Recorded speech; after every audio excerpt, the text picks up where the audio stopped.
My boyfriend canceled our dinner and said he had to go see his parents because of something important. But I accidentally saw a picture of him having dinner at a restaurant with a blonde girl on Instagram. Hello everyone.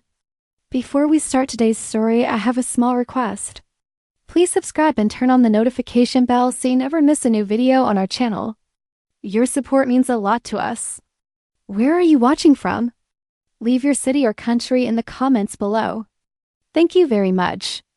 Now, let's get back to the story. I stared at my phone for what felt like hours. The words blurring together on the screen. I'm so sorry, baby. My parents just flew in from Portugal. I can't make dinner tonight. I'll make it up to you tomorrow, promise. It was such a small text, polite, apologetic, perfectly normal, but something about it made my chest tighten.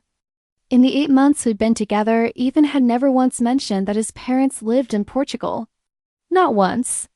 He always said they were private people who preferred to keep to themselves. Still, I wanted to trust him. He had that calm, confident voice, the kind that made lies sound reasonable. I opened Instagram out of habit just to distract myself. And there it was, a new story. Posted by his best friend, tagged at Romano's. One of the most expensive restaurants downtown. In the dim light of the restaurant, I saw Ethan wearing the same navy suit I bought him for our 6-month anniversary, smiling, holding a glass of red wine. And next to him, a blonde woman. Perfect hair, perfect smile, manicured fingers resting on his arm. For a moment, I thought maybe it was a work dinner.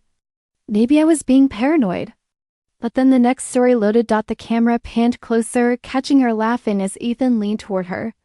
The caption read, "Reunited with my favorite couple, #Ethan and Sophie." Sophie. His ex. The same woman he told me was just part of the past. My breath caught in my throat. Every conversation we'd ever had started rewinding in my head. The sudden late meetings, the distant tone.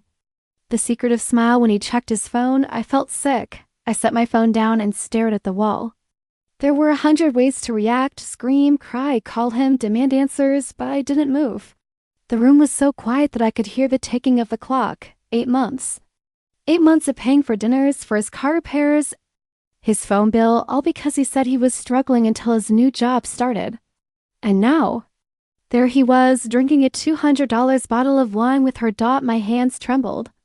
I wanted to believe there was some explanation, that he'd tell me I misunderstood, that it was just dinner between friends. But the photo said everything his words never would. For the first time in months, my mind went completely still. I wasn't sure what I'd do next, but I knew one thing. Whatever illusion of love I'd been clinging to had just shattered. My name is Lena, I'm 28, and for most of my life, I believed that love was about giving, about being patient, supportive, and loyal no matter what. When I met Ethan, he seemed like the kind of man who needed that kind of love. He was 31, charming in that laid-back way, calling himself a freelance designer. It sounded creative, ambitious, a little mysterious until I realized it really meant unemployed but optimistic. Still, I didn't mind. He said he was just between projects, and I wanted to believe in him. I covered dinners, gas, even his phone bill when he said his bank account was frozen by mistake. When his landlord raised the rent, I offered to let him stay at my place for a while. Just until you find your footing, I said. That while turned into months. He'd sleep in late, scroll on his phone, then tell me how hard the industry is right now. I'd nod, pack my lunch and head to work, reminding myself that love isn't about keeping score. But the truth was, I had started paying for everything: rent, groceries, utilities, even his gym membership. At first, I thought I was being supportive. Later, I realized I was just being used. My friends noticed before I did. Lena, you're not dating him. You're sponsoring him. You're too kind for your own good. I'd laugh it off. He's just going through a rough patch, I'd say. Everyone needs a little help sometimes. Even when he borrowed my car and returned it with an empty tank. Or when he forgot my birthday because he was too stressed, I kept defending him. Because deep down, I didn't want to be the woman who gave up when things got hard. I wanted to be the reason someone got better. Looking back, I can see how blind I was, how small I made myself to fit inside his excuses. But at the time, all I saw was a man who needed me, and a love I thought was worth saving. I pulled on my gray hoodie, tightened the cap low over my face, and drove straight to Romano's, the restaurant from his story. My heart raced so fast it almost drowned out the hum of the city. Inside, the place buzzed with soft music and laughter. I asked for a seat in the corner, the kind where no one would notice you unless you wanted them to. From there, I could see him clearly. Ethan. He was sitting at a table near the window with Sophie, his ex, the blonde girl I'd seen on Instagram, and two older people who looked unmistakably like his parents. I froze, watching as he smiled easily. The kind of smile I hadn't seen in months. Then I heard his voice. "This is Sophie, the love of my life. I made a mistake dating someone else before her." The words hit me like a slap. I couldn't breathe. My fingers trembled under the table, gripping the edge of my seat. They all laughed, as if it were the most natural thing in the world. Then the woman, his mother, I guessed, leaned in and asked, "What about that other girl you were seeing?" Ethan chuckled, his tone light, careless. "Oh, her? Just a walking ATM. She paid for everything, rent, groceries, even my phone bill." The table erupted in laughter again, and that was it. The last thread holding my heart together snapped. I sat still, expressionless, while the world around me blurred. Every word I'd ever believed from him, every "I love you," every apology, every excuse crumbled into dust without thinking. I pulled my phone from my pocket, tapped record, and placed it face down on the table. His laughter, his voice, every single insult captured. When I finally stood up, my legs felt like stone. I walked out quietly, my hood still pulled low. The cool night air hit my face, sharp and clean.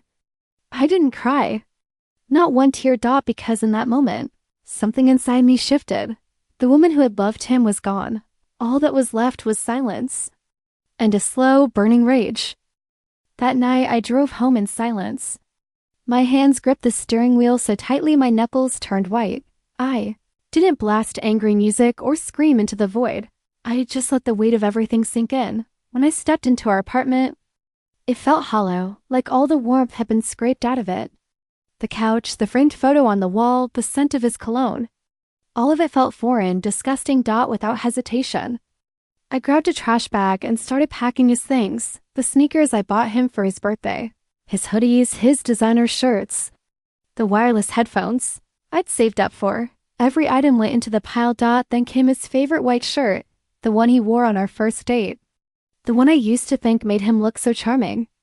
I stared at it for a moment, then poured bleach all over it.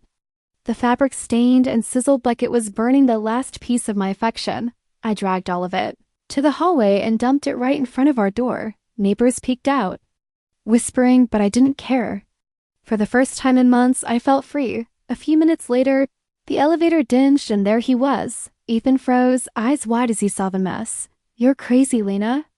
You ruined my stuff," he shouted, his face twisting in rage. His voice echoed through the entire hallway. People opened their doors, phones out, recording everything. I stood still, calm. My voice came out quiet but sharp. "You ruined us long before. I ruined your shirts," he cursed, slammed his fists against the wall, then stormed off. The next morning, my phone rang. It was my mom. "Sweetheart?" Ethan called. "He said you had some kind of breakdown, that you destroyed everything he owned." I didn't panic. I simply forwarded her 2 files, the video a neighbor sent me and the audio from Romano's. 10 minutes later, I got her text back, "We believe you." I sat on the floor, phone in hand, heart pounding. Not from fear anymore, but from release. For the first time in a long while, I didn't feel like a victim. I felt awake. 2 months later, Ethan and Sophie went public. Their Instagram posts were everywhere: tropical beaches, champagne glasses, sunset selfies. The captions were like salt rubbed into an open wound. Finally, my forever. True love always finds its way back. They even posted pictures wearing matching rings. People in our circle whispered, speculated, tagged me out of pity, but I didn't block them. I didn't comment either. I just stopped scrolling. Silence became my new form of revenge. While they flaunted their love, I focused on rebuilding my life, started going to yoga, met friends again, reconnected with my old hobbies. Every time I passed our old apartment building, I didn't feel bitterness anymore. Just distance. By the 3rd month, our social media slowed down. Fewer posts, no more fancy dinners, no more filters and glowing captions. Then, one morning, my coworker Emily sent me a message. "Lena, have you seen Ethan's latest story? I think karma just caught up with him." I opened it, a grainy photo of Ethan sitting in an empty apartment, face pale, hair unkempt, captioned only with, "You can give someone everything," and still lose it all. A few hours later, another post surfaced from one of Sophie's friends. It showed Sophie on a flight to Madrid, tagging a new account, smiling with a different man. Then came the kicker. A rumor spread that Sophie had emptied Ethan's joint account over $12,000 and disappeared. I didn't celebrate. I didn't gloat. I just sat by my window that evening, sipping tea, watching the rain slide down the glass. There it was, karma, quiet, patient, merciless. For the first time, I didn't feel the urge to send a message or make a post. I didn't need to prove anything anymore. Ethan had called me a walking ATM. Now, the real thief had found him. And for the first time since it all began, I smiled, not out of spite, but from the calm that comes when justice rights itself. It was raining that night, a slow, heavy kind of rain that made everything outside blur into silver streaks. I was about to close my laptop when there was a knock at the door. 3 knocks, hesitant, desperate. When I opened it, I froze. Ethan stood there, soaked, shivering, his once styled hair plastered to his forehead, his clothes drenched and clinging to him. He looked smaller, like all the arrogance had been washed away by the storm. "Lena," he said, voice trembling. "Please, I lost everything. I don't have anywhere to go." For a second, silence filled the space between us. The same silence that used to suffocate me when he ignored my calls. The same silence he used to make me feel invisible. But tonight, it belonged to me. I took a slow breath, reached for my phone, and turned on the camera. "Remember," I asked softly, "when you called me your walking ATM?" He flinched. His shoulders sank. He looked down at the floor, tears mixing with the rain on his face. "I was stupid," he whispered. "I didn't mean it. I need help." I tilted my head, almost curious. "Now," I said, voice calm but cold, "you're the one who's broke."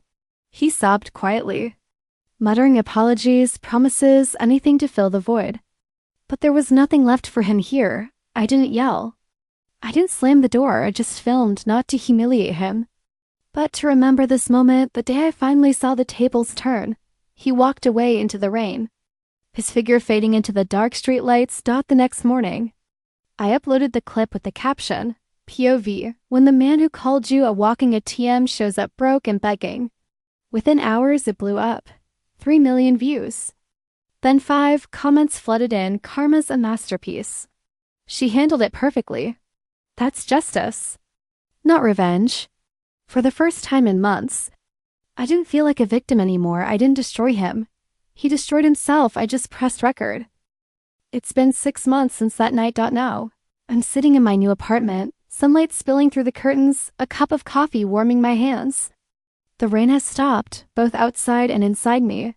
I scroll through my phone and see the old videos still circulating. People leaving comments like, "She's the definition of calm revenge." I smile, not out of pride, but because I finally understand something simple. Peace is the best kind of revenge. I open my camera, not to expose anyone this time, but to speak, just to close this chapter. He used me, lied to me, and called me an ATM, I say softly, looking straight into the lens. But he taught me one thing karma doesn't miss. I take a sip of coffee, letting the words linger in the quiet air. For a long time, I thought closure meant watching him apologize or suffer. But it's not that. Closure is when his name stops hurting, when the memories stop burning, and when you can tell the story without shaking. I close the recording, place the cup down, and walk toward the balcony. The city hums below, cars passing, people laughing, life moving on. Somewhere out there, Ethan is probably still trying to rebuild what he broke. But that's not my concern anymore. I've rebuilt myself. The woman standing here isn't the same one who paid for everything, who begged for love, who cried in the dark. She's stronger, freer, and finally enough. I look out at the skyline, feeling the breeze brush against my face. Some debts, I whisper to no one in particular, aren't paid with money. They're paid with regret. Then I smile, small, real and peaceful. I close my laptop, grab my jacket, and step outside into the world that no longer scares me because the truth is simple. I didn't just survive him, I outgrew him, and that right there is karma's most beautiful masterpiece.